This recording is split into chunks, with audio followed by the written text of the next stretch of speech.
All right, how are we feeling about Spider-Man Brand New Day?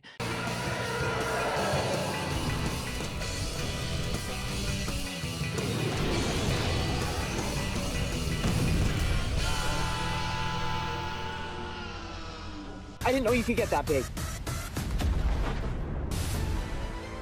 July 31st, I believe, is the release date, but I'm seeing it on the 29th, which is Wednesday here in the UK. I am pumped to see it. Now, let's do a bit of context here.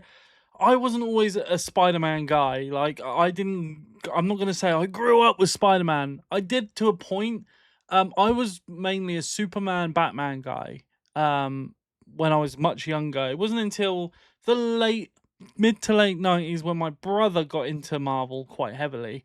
And we got into it. I mean, I had the odd Spider-Man action figure, but we really got into it, me and my brother, when the PS1 game came out, and then you had the second one as well.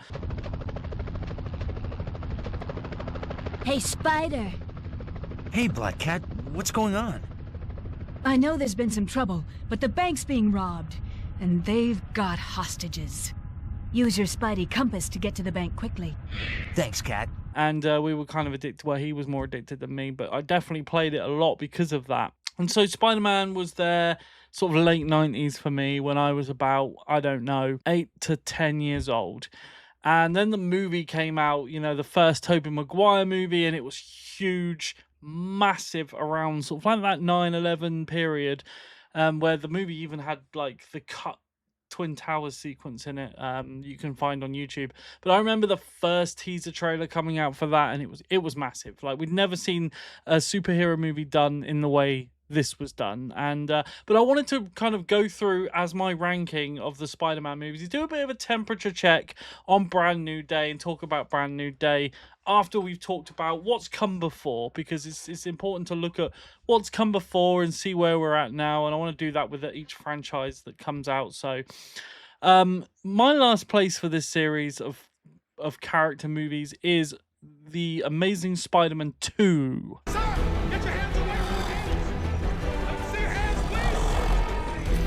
My wife asked me to get this in the video to say Spider-Man, so I said it. The Amazing Spider-Man 2 is the weakest Spider-Man movie because, not that it should have been, but the villain wasn't great, right? We had Electro, and it was just underwhelming to me. There was a lot of choices made in the movie that didn't quite sit right. And I think these two movies aren't the best because they kind of went on and tried to do the darker touch like the Dark Knight trilogy did with Batman, right? I just think that this movie just fell short in places. It's a very dark movie. It's not the nicest looking movie. And going off the back of like Tobey Maguire's like real summer feeling movies, like they felt like summer blockbusters. They felt fun and colourful. Whereas these two movies kind of didn't. I definitely preferred the first one. It's higher up on this list. But Amazing Spider-Man 2, while it had good performances and great visuals, the movie was dark. And not in tone, just in tone, but also lighting wise. It's very dark and very dull cinematography, dull color palette. Just didn't I didn't vibe with this one, right? As the kids say. This Yeah, I did. I also said Spider-Man for you. Did you? Yeah. So this movie now is a little bit more well received in newer generations of fans. I think since the MCU, because it kind of has a campy kind of very heavily silly look to it, and lots of villains in one movie as well, I think helps. But when this movie came out, it was polarizing, and a lot of people didn't like this movie. It has some problems, and it's why it's my least favorite. I don't like this movie all that much. It's kind of where I stop. Like, I'll watch the first two Tobey Maguire movies. I won't bother with this one, which is a shame because it would have been such a great ending if they nailed it. I just think they put too much in, from having Venom to the Sandman to, like, they don't go as far as having Hobgoblin, but they do have Hobgoblin, Green Goblin kind of thing going on with the movie as well. It's just too much in one movie. And later movies have done better work at having a lot of villains in a movie, like even like the Avengers having so many characters. I just think they didn't nail this. They didn't juggle the characters or the enemies all that well, and for that reason it fell short. And there's some weird moments in it with the whole, like, it's become a meme, right? With Tobey Maguire with his emo fringe and the dancing, and it's very weird. Now there is another movie in the later franchise, the Tom Holland franchise, that I do not like, and that's Spider-Man: Far From Home. Do you see anything? Yeah. And I'm gonna kill him. I saw this in the cinema and I was very, very disappointed. This weird kind of like school trip gone wrong kind of vibe to it. Like it felt summery. It felt as summery as the Tobey Maguire movies did, but there was something not right about this. I really, really liked Jake Gyllenhaal as our villain and as Mysterio, but he was kind of undercooked and just wasn't as villainous as I wanted him to be. He was kind of weak, and I was disappointed by the outcome of the movie. I really was. There was some good elements to it, but definitely more bad stuff. But bad outweighed the good, and I am looking forward to Brand New Day for getting out of Tony Stark's shadow. So more on that in a while. We'll stick with that thought. Stay with me as we talk about the first good movie in my list here, which is The Amazing Spider-Man.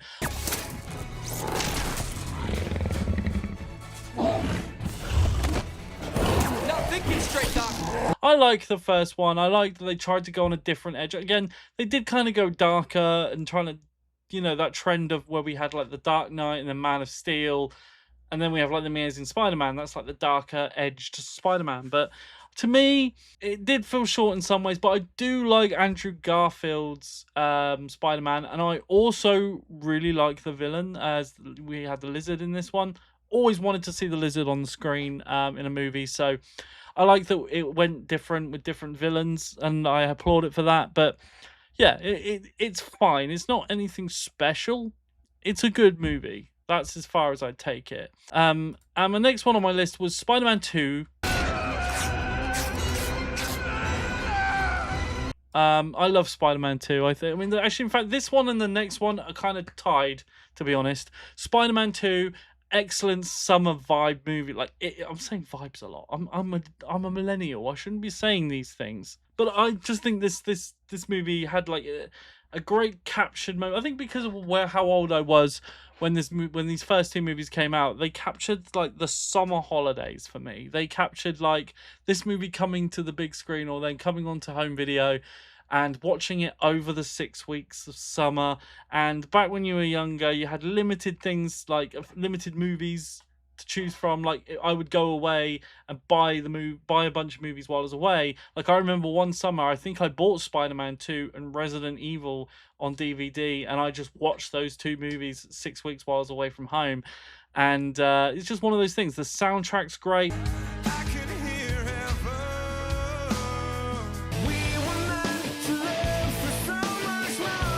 The performances are great. I love how colorful it is. I love Dr. Octopus in this. Awesome. A lot of people say that Spider-Man 2 is the best of the Tobey Maguire movies. Now, I'm not going to say that's wrong, and on opinion's opinion. But personally, for me, it's not the case, and I'll talk more why about that in a moment. But again, love this movie, and I can't really fault it all that much.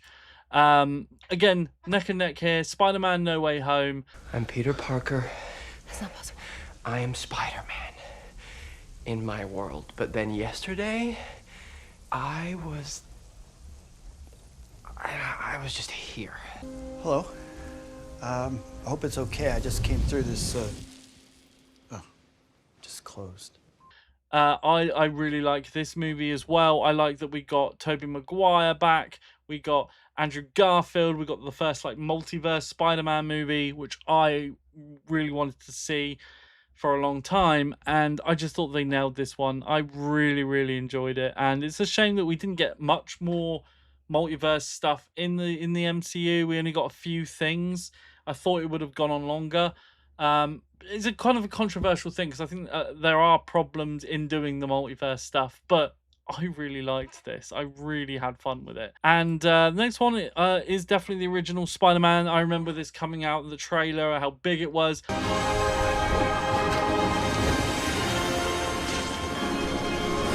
I remember watching it in the cinema, and it was just such a fun time. Seeing a Spider-Man movie done, like, this is as big for comic book movies as was Jurassic Park for bringing in the visuals, right? Bringing in the special effects and the computer generated animation. Spider-Man did a comic book movie the way we'd never seen it. We'd seen a few films like Batman Forever and some like corny, cheesy late 90s stuff coming off of the back of Batman and Robin, which was absolutely dog shit. I want a car. Chicks dig the car. So Spider-Man had like this kind of real serious like edge with great cinematography and great direction and performances, but it had this kind of summery, cheesy, campy vibe to it as well. Loved it, absolutely love it. And I just, there's a lot of memes and things now, and Tobey Maguire looks a bit awkward, but it works as Peter Parker, in my opinion. You've got to be geeky and awkward, and we get a great origin story here. Kirsten Dunst is great, and we have Willem Dafoe, who is just absolutely incredible as Green Goblin, and some of the lines are so quotable. Out am I? I love it. I love this movie so much. It's so quotable. It is great. We have Spider-Man Into the Spider-Verse, which is kind of like the wild card here. Freaking love this movie, and I still haven't watched the next one yet. I will get round to it. I just haven't. It's one of those films. Like, it's not like I'm avoiding it. It's not like I just didn't want to see it. Just haven't seen it yet. I love this. I love the style of animation. Really appreciate the animation. I love the way that it has a strange frame rate. Again, it's kind of like a multiverse kind of thing. Love the Spider-Verse animated movie. Definitely gonna watch the other one that's come out. I don't know where we're at. Have we got more than two? I don't know why I kind of just stopped with this series, because I love this movie. So just give me a rain check on that one, and I will finish up watching those. But absolutely loved it. But of course, my favorite one, and this is a hot take. You already know what this is. If you're a big Spider-Man fan, you know where we are and what we haven't covered. This is a hot take, but my favorite Spider-Man movie is Spider-Man Homecoming. Yo, I actually didn't go up. I saw it off on the ground. Very lucky that he was there that day. Good old Spider-Man. The first Tom Holland one, the first entry into the MCU. I think there's multiple reasons, right? So just hear me out, because I know that a lot of people kind of dig on this movie a little bit and don't like it as much, which is kind of weird to me. So watching the MCU all the way to this point where we get Spider-Man, I wanted to see Spider-Man in the MCU so early on, because I love those original Tobey Maguire movies, right? The first two. So I really wanted to see him integrated into the MCU because he's such a great character. And we get a kind of different Spider-Man. We get a young, very young Spider-Man, a very amateur Spider-Man, taken under the wing of Tony Stark, which is a big element of this movie. But that's not why this is my favorite movie. The reason this is my favorite movie is because we have Michael Keaton as the Vulture. I kept wanting to say Kraven the Hunter. No, that's not right. It's the Vulture. Now, Michael Keaton is like one of my favorite Batmans, but he's also an incredible actor. And to have him as a villain, which I think he absolutely knocked out of the park. Spider-Man Homecoming was made by that villain. I also love the whole thing where it wasn't Mary Jane, and he was going after this girl, and his dad was the Vulture, and like you kind of felt for the Vulture because he was like shat on by people that put him out of his job, and like there was one of the very few villains you can actually connect with and feel sorry for. I love this movie. I think it's great. Again, it's got like kind of a summery vibe to it as well, which leads me into talking about Brand New Day. So what do I want from Brand New Day? What do we need from Brand New Day? We are ready now to get out of Tony Stark's shadows. Tony Stark is gone, and we've had so much time building up our character. It is time now for Tom Holland's Spider-Man to step up and be that friendly neighborhood Spider-Man, which is what we're going to get. We're getting the more powerful Spider-Man, and obviously he has this mutation, a new way of doing the webbing, which is kind of aligning with the Tobey Maguire sort of Spider-Man that we see. I'm all in for that, and that's going to be fantastic to see a more confident, more advanced, stronger Spider-Man. I'm all for that. It puts it interestingly because then we can put him against bigger villains on his own, and he can hold his own, and that's going to be great. We also have John Bernthal as the Punisher, who I loved. I loved that Punisher series, and I love John Bernthal. I think he's great. I think he's been great in other things I've seen. Obviously, we've just had them both in the Odyssey as well, which was cool. So to see him again on screen, literally a week or two later, is kind of insane. But yeah, I'm proper in. We also got the Hulk, and there's a whole mechanic here where he has this thing that stops him from becoming the Hulk, and obviously that something goes wrong because we've seen him fight the Hulk. That's going to be really cool to see. We know we've got Scorpion in the movie, but there's a lot that they're apparently holding back. We're going to get some more X-Men stuff. I'm down for this movie. I'm ready for a new Spider-Man that brings our character, like, progression is important. When you're doing the Marvel Cinematic Universe, you want to see progression. And to me, there's a lot of characters that haven't had progression, right? Ant-Man, for example. I just don't think he's had that much progression over his movie arc. Even Iron Man, like, not a massive amount of progression until we get later on into the Avengers movies, but I like to see character progression, and going from this really amateur Spider-Man kid in school to where he is now, there's a lot of progression there, and I'm excited to see that on film, and I'm excited to see where this movie goes. What is the bigger implications for, you know, Avengers Doomsday and Secret Wars and all of that stuff. I'm excited. I'm ready for Spider-Man Brand New Day. I think it's going to be great. I want to see I want to see some good cinematography with Tom Holland's Spider-Man going through the city, because we don't see a lot of that. We don't get a lot of New York Spider-Man, and that's what I'm excited for. I hope they bring it to us in spades, because the games as well, I want to talk about the games as well, because that's important too. We're talking about, you know, temperature check for Spider-Man as a kind of a brand as well. I loved the Spider-Man game on the PlayStation. Absolutely love that one. My Miles Morales one as well. Haven't played Spider-Man 2 yet. I still need to get that and pick that up on Steam because I don't have a PlayStation anymore. So, but love those games too. Always love the Spider-Man games. One thing I am interested to see is, does this progress, or will we have any hints of Miles Morales in the cinematic universe? I do think it's going to happen at some stage. Tom Holland's going to bow out, and Miles Morales is going to be coming into the MCU. I think that will happen, but will it happen sooner rather than later, or, you know, sooner than what we thought it would happen? I don't know. Looking forward to it, guys. What are you excited for about Brand New Day? Are you not excited for Brand New Day? Let me know your movie ranking of the Spider-Man films in the comment section below. I'd love to know your thoughts, and I will see you real soon with the next one. Take care of yourselves.